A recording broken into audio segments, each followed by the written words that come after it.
बारे में मैंने पहले भी कई बार समझाया था। ज्योतिषी क्या है, तंत्र क्या है, टैरो कार्ड रीडिंग क्या है, हम लोग कैसे काम करते हैं।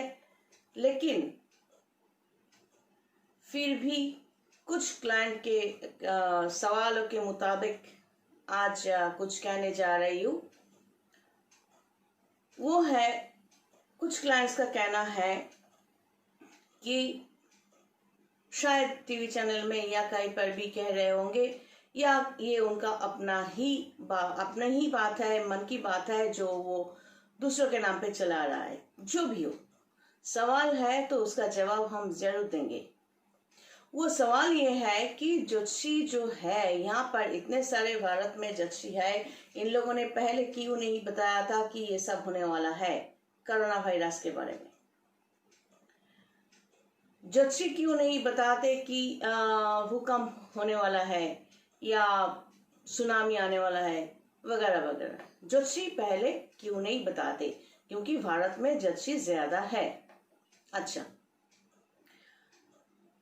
तो पहले मैं ये बता दूं कि एक देश को लेकर अगर कोई कैलकुलेशन किया जाए एस्ट्रोलॉजिकली, उसका लग्न या राशि कैसे निकाला जाएगा, उसको वो देश जब उस देश को फ्रीडम मिले और नया गवर्नमेंट शुरू हुआ है, तब से ये एक कैलकुलेशन के लिए बनाया गया है। मंडन एस्ट्रोलॉजी कहा जाता है इसे, MUNDANE, मंडन एस्ट्रोलॉजी।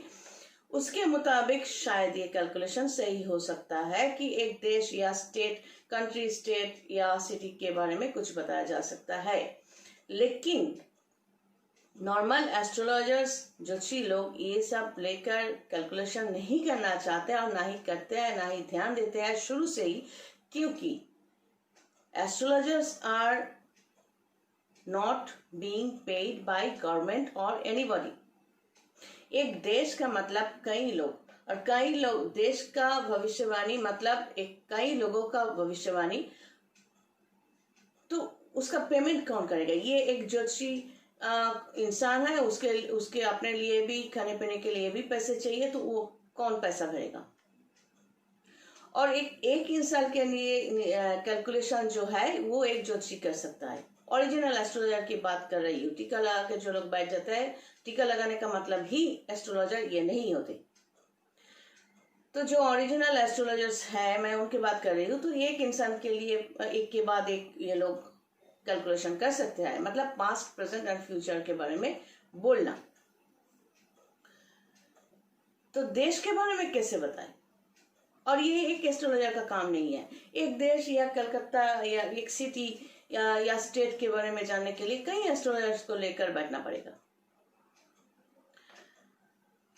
अच्छा, तो फिर पॉइंट में मैं आ जाती हूँ कि ज्योतिषी लोग पहले क्यों नहीं बताया था कि ये आने वाला है। और मेरे एक क्लाइंट का सवाल है कि आप अगर पहले बता देती तो ये आज का मैं जो मॉनेटरी प्रॉब्लम से, फाइनेंशियल प्रॉब्लम से गुजर रहा हूँ, वो मुझे भुगतना नहीं पड़ता।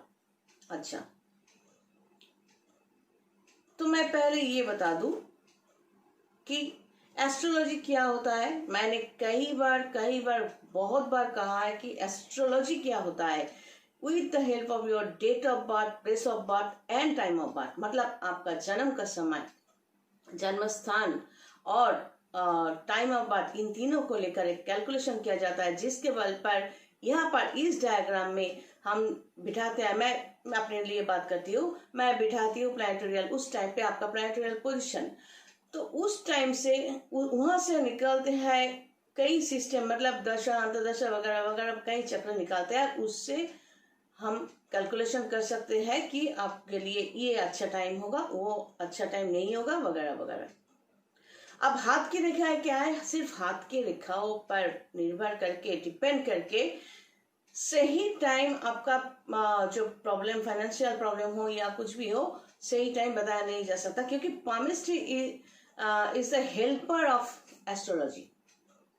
यहाँ से जो हमें मिले, जो कैलकुलेशन करने के बाद जो रिजल्ट हमें मिले, तो उसको कंफर्म करने के लिए, स्टैंप लगाने के लिए हम हाथ की रेखाएं इस्तेमाल करते हैं, फेस रीडिंग इस्तेमाल करते हैं। क्योंकि एक इंसान जितना भी बुरा हो, बुरे तरीके से हमसे बात कर रहा है वो सामने बैठ के, लेकिन हम समझ सकते हैं कि उसके चेहरे पे पैरेलल पोजीशन क्या हो सकता है और वो इंसान अंदर से कैसा है। और एक इंसान बहुत अच्छी तरह से हमारे सामने आकर पेश हो रहा है, हैंडसम है, ब्यूटीफुल है, मर्द हो या औरत हो, जो भी हो, लेकिन उसका पैरेलल कनेक्शन क्या हो सकता है और उसी के दौरान वो इंसान एक्चुअली अंदर से कैसा है वो भी मालूम थोड़ा बहुत पड़ ही जाता है। एक इंसान दिखने में एकदम अच्छा नहीं है, वो मर्द हो या औरत जो भी हो, लेकिन उसका चेहरे पर वो कनेक्शन होगा कि वो अंदर से कितना अच्छा होगा।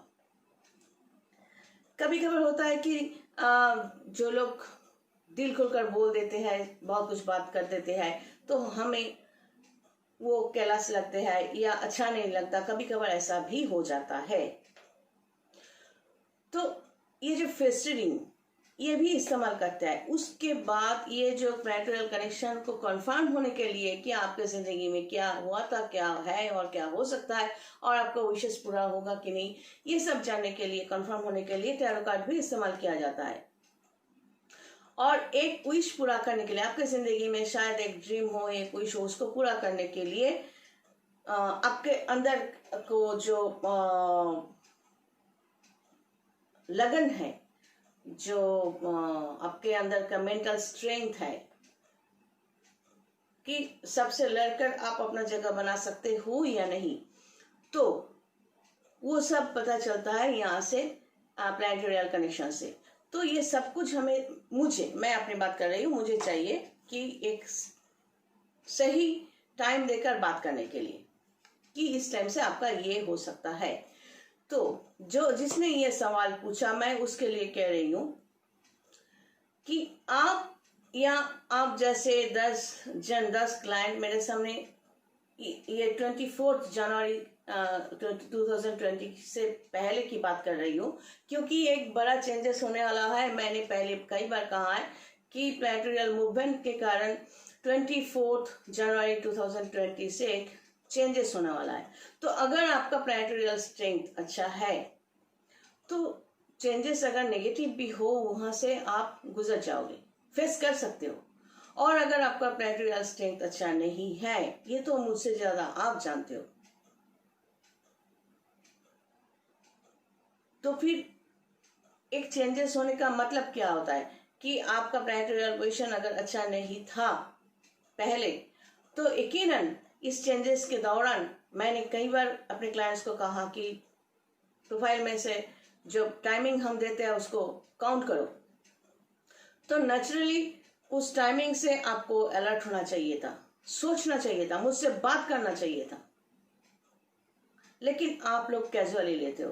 अब अगर आप सोचो कि आप जैसे 10 क्लाइंट मेरे सामने एक के बाद एक आए, कुछ क्लाइंट को हम जानते हैं, कुछ क्लाइंट नए हैं, तो फिर अगर हम 24 जनवरी से पहले हम सभी को कह देते अगर कि आप सबके लिए, आपके लिए टाइम बुरा आने वाला है, आपके लिए टाइम बुरा आने वाला है, आपके लिए टाइम बुरा आने वाला है, 10 जनों को हमने बता दिया, तो उनमें से मेरा पुराना कस्टमर भी हो सकता है, क्लाइंट भी हो सकता है, लेकिन वो 10 जन बाहर जाके यकीनन कहेगा कि इनका दिमाग सटिया गया है, या ये बहुत लालची हो गया, पैसा खाने के चक्कर में हमें डरा रही है कि हम सबको 10 जनों को बोल दिया आपके सामने समय खराब है कि नहीं? अरे करते हैं, आप लोग करते हो ऐसा। अगर चेंजेस होने वाला है तो हर किसी का प्लैनेटोरियल पोजीशन हमेशा अच्छा नहीं होता, तो सावधान होनी चाहिए कि नहीं?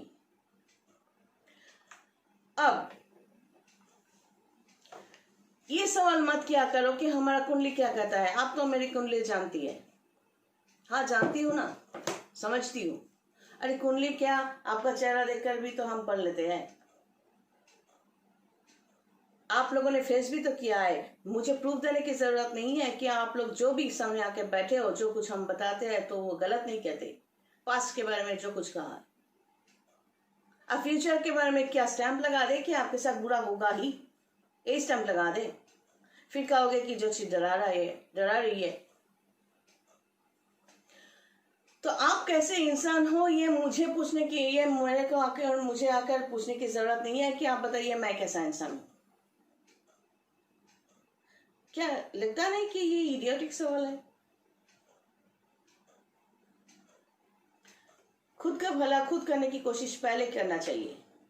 तो मैं क्या समझती हूँ, जो समझती हूँ वो हमेशा बोलूंगी, कह दूंगी, ऐसा जरूरी नहीं है, लेकिन अलर्ट जरूर करती हूं मैं, और किया भी था। तो फिर आप कैसे हो मैं बताऊं। कुछ लोग ऐसे होते हैं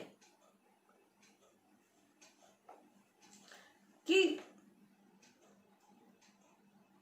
पहली बात है, कुछ लोगों का ये सोच है कि वो सक्सेसफुल इंसान है, उसके पास पैसा है, जरूर चीटिंग किया होगा, या और कुछ किसी और कुछ बिजनेस या धंधा वगैरह कुछ है, बोलने के लिए टैक्स नहीं लगता। लेकिन हमेशा याद रखना कि आप लोगों के अंदर वो हार्ट नहीं है, वो मेंटालिटी नहीं है ये सोचने की कि दुनिया में किसी भी कामयाब इंसान को देखो या सक्सेसफुल इंसान को देखो जिनके पास पैसा भी है और नाम शोहरत भी थोड़ा बहुत है या ज्यादा है, हमेशा ये सोचना कि एक कामयाब इंसान के पीछे, वो किसी भी फील्ड में हो, एक कामयाब इंसान के पीछे बहुत पसीना बह चुका है, बहुत खून बह चुका है, बहुत तकलीफें वहां पर है। मतलब एक इंसान तभी सक्सेसफुल हो सकता है, बन सकता है, या उसके अकाउंट में थोड़ा बहुत पैसा जमा कर सकता है, अगर वो इंसान आलसी नहीं है, लेजी नहीं है, जिंदगी में सबका काम करने के बावजूद, क्योंकि फैमिली तो होते ही होंगे तो उसके लिए डेडिकेट करना ही पड़ता है, थोड़ा बहुत टाइम कंट्रीब्यूट करना ही पड़ता है, अपना टाइम को और विश को, एनर्जी को कंट्रीब्यूट करना पड़ता है हर किसी को, हर कोई लेजी नहीं होते। तो जो लोग अपने आप को डेडिकेट करता है फैमिली में, उसके बावजूद हर एक टाइम को अपने काम पे लगाते हैं, सिर्फ अपना विश को, अपना ड्रीम को, सपने को पूरा करने के लिए और उस ड्रीम तक पहुंचने के लिए उस कामयाब इंसान को बार बार पसीना पसीना होना पड़ा, खून बहाना पड़ा, मतलब हर एक तकलीफ, हर एक जख्म से उसको गुजरना पड़ता है। क्योंकि जैसे कि वो अपने, कोई भी इंसान अपने ड्रीम को पूरा करने के लिए आगे बढ़ता है तो समाज, सोसाइटी उसे डसने के लिए पहले आते हैं, उसके रिश्तेदार पहले आते हैं, ये क्या कर रहा है। क्योंकि वो समाज, वो जो एक्टिविटीज, वो नॉर्मली क्या होता है समाज में या फैमिली में, जो लोग जैसा अपनी तरह सोचते हैं वैसा नहीं होते, तो इसीलिए वो इंसान खराब होते हैं सबके लिए। और वही इंसान जब कामयाब बन जाते हैं तो वही रिश्तेदार, वही दोस्त, वही सोसाइटी उसका नाम लेकर अपना नाम ऊंचा करता है, अरे वो तो हमारी ही तो रहता था या रहती थी या रहती है, अरे वो तो मेरा रिश्तेदार है। पीछे ऐसा बोलते हैं और सामने ऐसे मुस्कुराते हैं। इस तरह के इंसान ही ज्यादा होते हैं और आप भी इन लोगों में से ही हो। आप हो सकता है उस कामयाब इंसान के लोगों की रिश्तेदार नहीं हो, लेकिन आप क्रिटिसाइज तो करते हो ना। तो दूसरों का क्रिटिसाइज करने से पहले खुद को फीड किया करो, मतलब अपने आप को मदद करने की कोशिश किया करो। जो लोग, कुछ लोग ऐसे होते हैं कि लोन लेकर फंस गए हैं। अच्छा, तो मैं ये बताऊं कि ये जो लोन लेने की आदत बन जाती है कुछ लोगों की, तो ये बैंक जो पैसा देते हैं, जो लोग एफडी करता है, हमारा भी एफडी है, तो हमें क्या इंटरेस्ट मिलता है, 5 से 6%, मैक्सिमम 7% का भी मिला था। तो वो पैसा हराम की तो नहीं है ना। अब उस बैंक, कोई भी बैंक उस पैसे को, एफडी को, या वहां से पैसे लेकर लोन देते हैं। तो कुछ लोगों का नियत ऐसे होता है कि उस, पहली बात तो ये कि एक लोन लो, उस लोन को चुकता करने के लिए दूसरा लोन लो, फिर उसको चुकता करने के लिए तीसरा लोन लो, फिर चुकता नहीं कर पाते, मर जाते हो, तो दोष बैंक का और दोष गवर्नमेंट का। अब वो इन्वेस्टमेंट कहां पर होता है, एक लोन लेकर अपना घर में, फैमिली में इन्वेस्ट करते हो, घूमने फिरने के लिए इन्वेस्ट करते हो, खाने पीने के लिए इन्वेस्ट करते हो, दिमाग में ये नहीं रहता कि हमारा लोन है। और वो भी किसी का पैसा बैंक हमें दे रहे हैं, हमें उसे चुकता करना चाहिए। आदत बन गई है हाथ फैलाने की, कुछ लोगों की ऐसे हाथ फैलाने की आदत बन गई है। तो आप लोगों में से कितने लोग ऐसा हो? जाओ आईने के सामने खड़ा हो जाओ और पूछो अपने आप से, क्या हमारा प्लैनेटरी पोजीशन अच्छा है? क्या हम ऐसे ही सोचते हैं? अब उस इंसान के लिए मैं कहूं कि आप खुद क्या हो।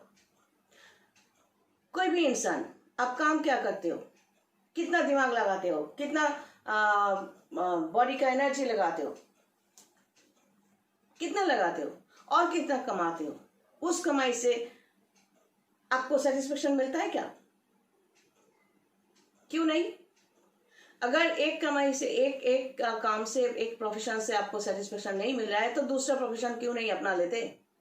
24 आवर्स में डॉक्टर ने कहा है 8 घंटा सोने के लिए, वो दिमाग में रहता है, और काम करने के लिए, खुद को सेटिस्फाई करने के लिए अगर 24 घंटे में 20 घंटा आप काम पे लगाते हो तो क्या मुसीबत आन पड़ेगी? काम के बदले में अगर पैसा हाथ में आता है तो 4 घंटा क्या, 2 घंटा सोने में भी आराम मिलता है। वहां पे, यहाँ पे डार्क सर्कल नहीं होते। नहीं, एक काम कर लिया तो बहुत कर लिया। हम ये सब जानते हैं, वो जानते हैं, ये जानते हैं। ये बृहस्पति, नेगेटिव बृहस्पति का कनेक्शन है। बृहस्पति बहुत कुछ जानता है। बृहस्पति नेगेटिव हो या पॉजिटिव हो, फर्स्ट बृहस्पति का कनेक्शन होता है कि नॉलेज, अच्छा हो या बुरा हो, नॉलेज होता है। फिर बृहस्पति के साथ दूसरा कनेक्शन, दूसरा प्लैनेट का भी कनेक्शन होना चाहिए कि वो नॉलेज को कैश करके आप कितना कमा सकते हो। नॉर्मली क्या होता है, सिर्फ बृहस्पति और नेगेटिव बृहस्पति के कारण नॉलेज, तो कई लोग ऐसे मिलेंगे आप लोगों के चारों तरफ कि नॉलेज तो बहुत है, ये चाय की दुकान पर, यहाँ पर आटा के, ये कहीं पर बैठ के बहुत कुछ बोल देते हैं, बहुत अच्छी बात बोलते हैं, लेकिन खुद के लिए नहीं। ये जो बैठ के बोलना, ये जो हम बोल रहे हैं, ये तो मेरा पेशा है बोलना। लिखती हो ना काउंसलिंग स्पिरिचुअल गाइडेंस, ये जो बकबक कर रही हूँ आप लोगों को, कुछ लोगों को अगर भाषण लगता है तो ये मेरा प्रोफेशन है बकबक करना। ये एस्ट्रोलॉजी को समझाना, ये क्या है, फालतू समझकर ये एस्ट्रोलॉजी को फालतू मत समझो और इसको कोई मैजिक मत समझो। ये मेरा प्रोफेशन है। लेकिन आप लोग जो बैठ के बकबक करते रहते हो, ये बातों में दुनिया उलट पुलट कर देते हो, तो वो क्या आपका प्रोफेशन है? बातों में बात करके जीतने के लिए जितना एफर्ट, जितना एनर्जी देते हो, वही एनर्जी अपने प्रोफेशन में दिया करो ना, या पैसा कमाने के लिए किया करो। अगर काम नहीं है कि तो सरकार नौकरी देगा, सरकार ये करेगा, वो ऐसा करेगा, वो खाना देगा, ये सब छोड़ के कुछ भी काम धंधा कर सकते हो पैसे के लिए। जब पैसा हाथ में आता है ना तो वो बहुत अच्छा लगता है। कुछ लोगों का ये कहना होता है कि हम पैसों के लिए नहीं भागते, ये ज्योतिषी लोग भागते हैं, वो भागते हैं, वो भागते हैं। तो ठीक है, आप भागते नहीं हो, आपको पैसा नहीं चाहिए, तो दुखी क्यों हो रहे हो या जेलस क्यों हो रहे हो? मतलब आप आलसी हो, आप लेजी हो, आप करोगे नहीं, कोई करेगा तो उसको क्रिटिसाइज भी करोगे और खुद जलोगे भी। तो आप बताओ आपका प्लैनेटरी पोजीशन कैसा है? तो 2020 साल से 24 जनवरी से जो चेंजेस होने वाला है, तो आपने कैसे समझ लिया कि बहुत कुछ अच्छा होने वाला है?